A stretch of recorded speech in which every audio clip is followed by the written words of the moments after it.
Iran এবং ইসরায়েলের যে যুদ্ধ চলছে, কেউ কেউ বলছেন যে ইরান একসময় সিরিয়া এবং ইরাকের অনেক সুন্নি মানুষদেরকে হত্যা করেছে। আর ইরানের আকিদার সাথে আমাদের ধর্মবিশ্বাসের একটা বিশাল তফাত রয়েছে।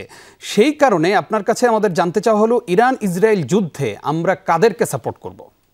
দেখুন, এই জাতীয় ইস্যুগুলোতে আসলে খুব কনক্রিটলি সব ক্ষেত্রে যোগ বিয়োগ করে আমরা কোন একটা পক্ষ পরিষ্কারভাবে নেওয়া সবসময় সম্ভব নয়। তবে এখানে একদিকে আমরা দেখতে পাচ্ছি অভিশপ্ত যুগ যুগ ধরে মুসলমানদের সবচেয়ে চিহ্নিত শত্রু কোরআনে যাদেরকে উল্লেখ করেছে তারা রয়েছে। আবার অপরদিকে যারা আছে তাদের সাথে আমাদের বিভিন্ন মতপার্থক্য থাকলেও এই মুহূর্তে তারা অন্তত জুলুমের শিকার সেটি বোঝার জন্য পণ্ডিত হওয়ার প্রয়োজন নেই। একজন মুসলিম সবসময় কারোর সাথে ভিন্ন মত থাকলে ভিন্ন মতটা আপন জায়গায় ঠিকই থাকবে এবং তাদের কোনো অন্যায় থাকলে সেটার বিরুদ্ধেও তারা কথা বলবে। এবং আমি তো মনে করি যে ইরান এখান থেকে শিক্ষা গ্রহণ করবে যে তারা একসময় মধ্যপ্রাচ্যে বিভিন্ন জায়গায় যে সমস্ত সুন্নিদের প্রতি নির্মম নির্যাতন করেছে, মসজিদ ভেঙেছে, মানুষ হত্যা করেছে, বোমা মেরেছে, তো সেই সুন্নিরা এখন সারা বিশ্ব জুড়েই ইরানের প্রতি সহমর্মিতা কিন্তু তারা এখন দেখাচ্ছে।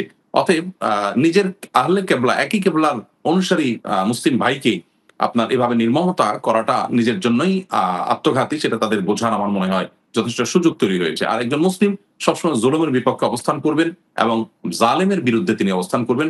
মাজলুম যদি আমার সাথে ভিন্ন মত অবলম্বনকারীও হয়, এমনকি মাজলুম যদি অমুসলিমও হয়, একজন মুসলিম তার প্রতি সিম্প্যাথি দেখাবেন এবং জালেমের বিরুদ্ধে সবসময় অবস্থান করবেন। এই কমন মূলনীতি আমরা অবলম্বন করতে পারি। তাছাড়া সূরা রুম আমাদেরকে যে নীতিমালা দিয়েছে সেটা অনুসরণ করে আমরা এখানে সিদ্ধান্ত গ্রহণ করতে পারি। ইনশাআল্লাহ। আমরা এবার জানতে চাই যে কেউ কেউ বলে থাকেন যে ৫৭টা মুসলিম দেশ, অথচ আজকে ইরান ইসরায়েলের কাছে এইভাবে ধরাশায়ী হচ্ছে। তো এই মুসলিম দেশগুলো কেন ঐক্যবদ্ধ হচ্ছে না, কেন ইরানের পাশে দাঁড়াচ্ছে না? কেউ কেউ কাগজে কলমে শুধু নিন্দা জানিয়েই ক্ষান্ত হচ্ছেন। এই যে আমাদের মধ্যে বিভেদের দেয়াল তৈরি হয়েছে, এই জায়গা থেকে আমাদের আসলে উত্তরণের সময়টা কবে তৈরি হবে? দেখুন, আলহামদুলিল্লাহ সাধারণ মানুষের মধ্যে ঐক্য প্রচেষ্টা, ঐক্য প্রয়াস এটা সবসময় দেখা যায়। প্রয়োজন হলো শুধুমাত্র শাসকবর্গ যারা আছে তারা সাধারণ মানুষকে যেন ধারণ করে সেটা, এবং সাধারণ মানুষের উচিত হলো তাদের যার যার শাসকদের কাছ থেকে এটা আদায় করে নেওয়া। তারা যেন জনগণের পালস বুঝে জনগণের চাহিদাকে তারা পূরণ করেন।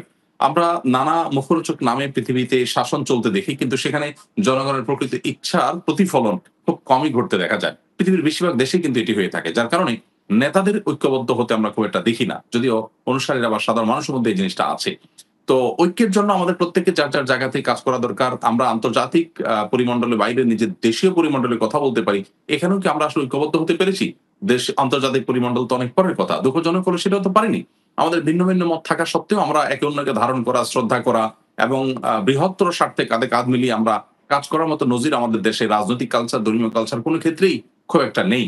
অতএব এই জিনিসটাকে যদি আমরা ডেভেলপ করতে পারি, সেটা ইনশাআল্লাহ আন্তর্জাতিক পরিমণ্ডলেও একসময় হবে বলে আমি বিশ্বাস করি ইনশাআল্লাহ তাআলা। ইনশাআল্লাহ। সংক্ষেপে একদম জানবো যে আত্মরক্ষার ব্যাপারে ইসলাম কি বলে, একেবারেই সংক্ষেপে জানতে চাই।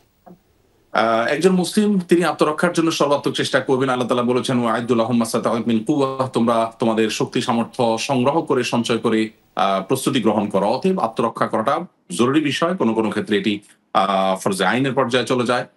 অতএব আত্মরক্ষা ইসলাম আমাদেরকে করতে বলে। প্রতিহত করা, আক্রমণ প্রতিহত করা, নিজেকে রক্ষা করার জন্য চেষ্টা করা, এটা শরিয়া নির্দেশনার মধ্যেই পড়ে। বিশেষ করে বর্তমান বিশ্ব বাস্তবতায় আমাদের দেশে সরকারি উদ্যোগে জনগণকে সামরিক প্রশিক্ষণের আওতায় নিয়ে আসা, এটা আমার মনে হয় সময়ের সবচেয়ে প্রয়োজনীয় কাজগুলোর মধ্যে থেকে একটি।